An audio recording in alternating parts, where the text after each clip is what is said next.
Bueno, nos metemos en otra entrevista esta mañana porque estamos a muy poco que se cumpla el primer año del gobierno de Luis Lacalle Pou, con una economía obviamente impactada, producto de la pandemia a nivel global, por supuesto aquí también en nuestro país. ¿Qué se puede esperar para este nuevo año que comienza? Año para el gobierno a partir del 1 de marzo. Vamos a hablar con el periodista especializado en economía, Nicolás Lucich, que nos acompaña esta mañana. Nico, ¿cómo anda? Buen día. ¿Qué tal, Danilo? Un gustazo, como siempre, acompañarlos aquí en Arriba Gente. Lo primero es decirle feliz cumpleaños. ¿Es cierto? ¿No? Es así. Porque el hombre está cumpliendo. Todos los años cumple, ¿no? Bueno, de un tiempo a esta parte vengo salteando un poco. No, sí. Está bien, bueno, felicitaciones por esos 46 que está cumpliendo. Muchas gracias, muchas gracias. Bueno, Nico, hablando en serio ahora. Lo conversaba yo antes con la ministra de Economía, con la ministra de Vivienda, Irene Moreira. Asumió el nuevo gobierno y los nuevos ministros el 1 de marzo y el 13 de marzo tuvieron que apretar un botón de reset y reconfigurar todo. Sí, fue muy excepcional el año, un año absolutamente imprevisto y también muy difícil de comparar, de dimensionar. Fue un año malo, pero decís, bueno, capaz que hubiera sido peor, no fue tan malo. Todo esto dependiendo de cada circunstancia de la persona. El gobierno asumía con aquella premisa de ahorrar 900 millones de dólares, que claro, sí. De un plumazo se fue esa posibilidad. Bueno, a ver, buena pregunta, pero a ver, cada persona lo vive de la circunstancia, ¿no? La gente que perdió el trabajo, la gente que está en la gastronomía, en la hotelería. La verdad que ha sido un año terrible y además la pandemia no terminó el año pasado, sigue. Por suerte llegan las vacunas y esto es un proceso que seguramente va a mejorar, pero no va a ser un día para el otro. Vamos a seguir teniendo muchos meses con muchas dificultades. Entonces, incluso la proyección... Porque una cosa es que vos tengas un problema, pero sabés que tu negocio en 4, 6, 8 meses vuelve. Pero la verdad que en la hotelería, en la gastronomía, decís, ¿cómo va a ser esto dentro de un año? ¿Cómo puedo sortear esto?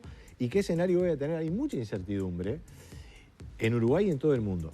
Ahora, yendo a tu pregunta, a mí me parece que lo que pasó es lo siguiente. El gobierno, vos decías, se reseteó todo, y en parte es así, pero buscó mantener determinados parámetros y criterios de lo que tenía pensado hacer, y en parte lo hizo.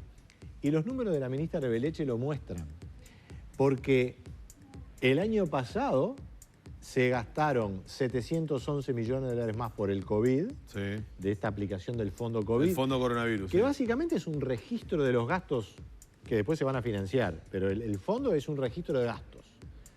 Pero al mismo tiempo se ahorraron 660 millones de dólares en gastos del gobierno central y las empresas estatales. Entonces, esas dos cifras te están mostrando que el coronavirus te obligó a hacer algunas cosas, pero que el gobierno no se resignó a dejar totalmente de lado su agenda y mantuvo la idea del ahorro, que por supuesto es motivo de una intensa polémica política. Claro, hay una discusión política al respecto. Si este es el momento de ahorrar dinero o de inyectar dinero. El Frente Amplio está pidiendo justamente que en este momento el país inyecte dinero para... Ayer estaba Vergara acá y nos decía eso. Lo decía el senador Vergara, bueno, obviamente economista que estuvo en el gobierno, en el ministerio. Ahora, desde el punto de vista del análisis económico macro, la economía que se llama agregada, de decir, bueno, obviamente en una situación de pandemia lo que es esperable es que el gasto aumente para amortiguar el impacto, más allá de que no se sepa mucho cuándo se va a salir. Y de hecho eso es lo que pasó, porque el déficit aumentó. Pero el gobierno, y creo que ahí hay una novedad, y reitero, esto es discutible políticamente, pero lo que creo que es interesante es que cuando uno habla de gasto, hay que ver de qué se habla. Porque ahorrar en cuestiones que se consideran poco eficientes, parece algo también bastante razonable en una pandemia. Porque realmente un Estado que viene gastando una cantidad de cosas, pero tenés una pandemia que te obliga a otras, bueno, ahorrás en determinadas cosas para poder gastar en otras, y que el impacto fiscal, que igual lo hubo porque hubo una caída en la recaudación de casi 2.000 millones de dólares, igual tuviste ese impacto por el lado de la recaudación, pero en la administración de ahorros y gastos excepcionales, el gobierno casi que tuvo un empate allí. Por eso es interesante decir, bueno, se gasta más, se gasta menos, pero hay que ver en qué y cómo. Hubo ahorros en empresas estatales, hubo ahorro en el gobierno central y hubo un gasto importante en bueno, seguro de paro aumentados, más partidas para el MIDES, etcétera, etcétera, ¿no? ¿Y hay margen para endeudarse 1 punto, 2 puntos? Yo creo que sí. Yo creo que sí, que hay margen. Creo que acá la discusión, una que es muy, muy notoria y muy razonable, y es, bueno, si vamos a gastar más, que sea un gasto efectivo y que sea un gasto razonable. Y ahí es interesante, porque desde el punto de vista económico, cuanto más controlás el gasto, estás más seguro de que va a ser muy efectivo. Porque vamos a suponer, tú tenés todo un abanico de situaciones, de las más graves hasta situaciones difíciles, pero no tan graves, y bueno, después gente que la puedes ayudar, pero que está sobrellevando la crisis. Si vos decís, no voy a gastar muy poco, bueno, atendés a los más graves, sabés que va a ser efectivo y que ahí vas a tener impacto, pero te está quedando otra área sin cubrir. Si gastás más, puede ser que tu gasto no sea del todo tan eficiente, pero tenés más cobertura. Entonces, en ese dilema está la discusión política. En el gobierno, yo creo que están trabajando con rienda corta el asunto, porque hay una filosofía de cuidar el gasto, es una filosofía más liberal, sí, liberal conservadora, si querés categorizarlo políticamente. Un gobierno de izquierda tal vez sería más abierto en el gasto y bueno, podría tener algunos chisporroteos más con el equilibrio fiscal y esas cuestiones. Son asuntos. Ahora, hay un tema que tiene que ver con la técnica de las políticas sociales. Que esto lo he hablado en los últimos años con gente que de esto sabe, que va más allá de la economía. ¿Por dónde va? Que vos tenés que tener un mínimo de gasto para ser efectivo. Si vos una prestación, vamos a suponer 5.000, das 2.000, es como si no dieras nada, porque la prestación no tiene efectividad. O das 1.600. Tenés que tener un mínimo para que esa prestación haga el cambio social que vos querés. Claro. Porque en definitiva, hablamos de dinero, pero también hablamos de cambiarle las condiciones a la gente, de que la gente viva de otra manera. Bueno, ¿Se entiende eso? Entiendo perfectamente, porque en definitiva no estará teniendo una repercusión directa en esa persona de la que se da la transferencia. Me refiero, si la prestación tiene que ser 5.000 y vos das 2.500, no es que tengas la mitad del impacto, capaz que no tenés nada de impacto. Exactamente, entiendo lo que estás planteando. Hay un tema y un correlato directo que tiene que ver con la cantidad de gente que ha caído por debajo de la línea de la pobreza, ¿no? Los números sí, se expresaban en estos días. Bueno, la discusión estuvo planteada en estas horas en el Parlamento también. Es una discusión, es un tema muy sensible. Yo creo que tampoco hay que ponerse muy ansioso. La línea de pobreza se actualiza año a año y en marzo creo que el INE hace la actualización, que está haciendo un esfuerzo muy fuerte el INE para mantener todos los indicadores, que no es fácil porque digamos, el registro de datos se está haciendo de una manera bastante excepcional, pero se mantiene. Ahora, en términos de pobreza, es un poco lo mismo que hablamos recién. Hay que ver de qué hablamos, porque Uruguay mide la pobreza por ingreso. Sí. Y acá yo creo que por lo menos lo que a mí me preocupa, porque ¿qué pasa? El Estado es muy importante, pero la verdad, y seguramente buena parte de los televidentes lo están viviendo en carne propia, la gente se está ayudando entre ella. Una familia, si el hijo perdió el trabajo, vuelve para la casa, o bueno, hay un ingreso menos y hay que cubrir de otra manera y se achican los gastos, o el marido, la mujer, éramos 3, ahora somos 4, en fin, digo, se achican, hay ayudas entre familiares, ayudas de empresas a sus empleados, es decir, de todo. Cosas en las que el Estado no participa directamente.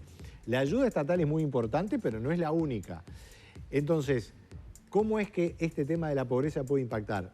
A mí, más que lo que puede ser transitorio, me preocupa lo estructural, que no quede más gente marginada. Claro. Vos fíjate que cuando uno mide el empleo, hay una fuerte caída en el empleo informal, es decir, la informalidad bajó. Porque la gente que ha estado en la formalidad ha tenido la cobertura. El problema es que los informales que estaban trabajando ahora ya no tienen ni siquiera el trabajo. Y por eso hay algunas propuestas políticas que están buscando, bueno, vamos a ver si se puede allí retomar algo de contacto. Rescatar algo de eso. Exacto.